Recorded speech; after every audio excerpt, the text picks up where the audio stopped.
There are 9 modules in this course. Each module will follow a process.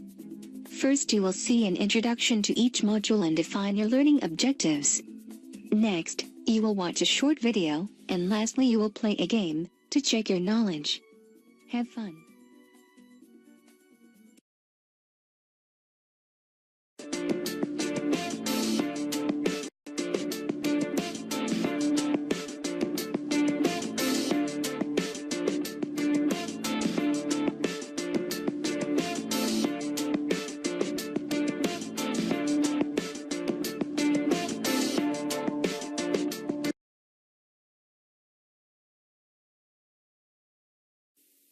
When you think of powered industrial trucks, you might visualize the sit-down counterbalanced forklift. That's understandable. It's perhaps the most common type.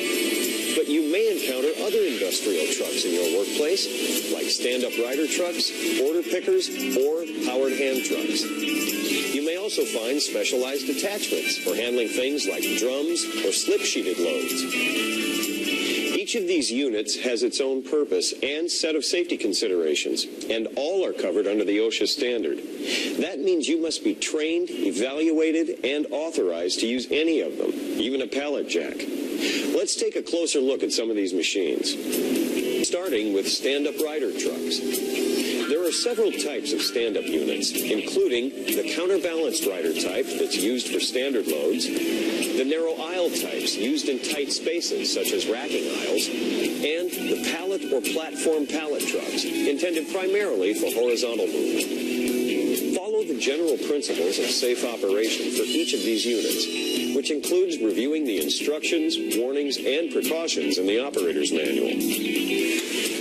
It's critical to know that stand-up forklifts pose a unique type of hazard. Operators may be crushed if the unit underrides warehouse shelving.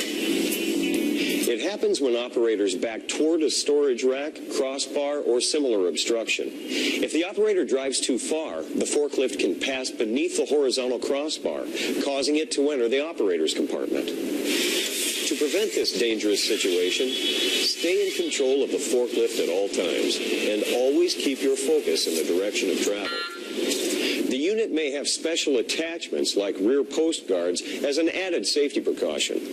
Also absolutely essential to know, stand-up forklifts differ from the sit-down type when it comes to tip-overs.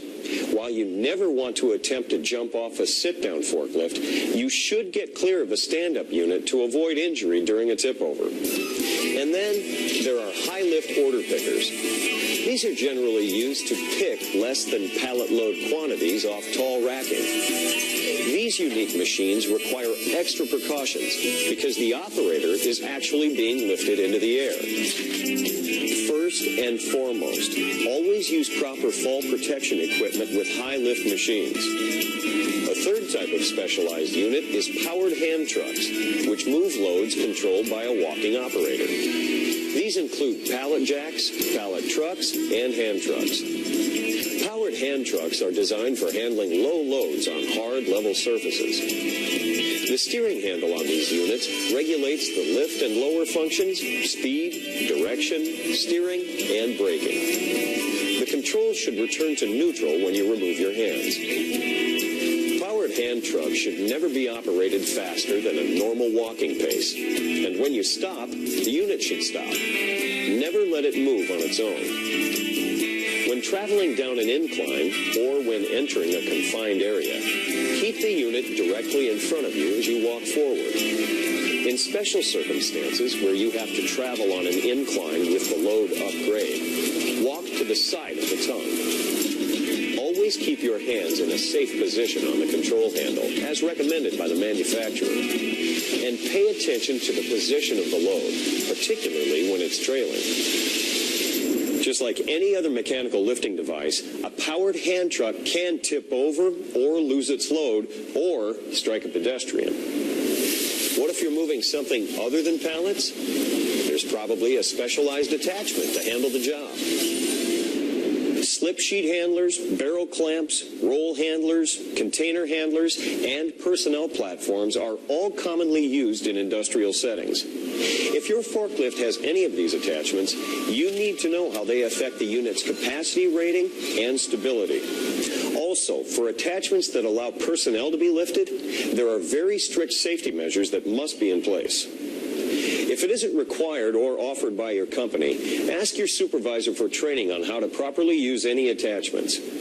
Just because you're trained on one type of powered industrial truck doesn't mean you're qualified to operate another. No matter how common or specialized the unit you're using, be safe and be smart. Get the proper training and follow every rule every time.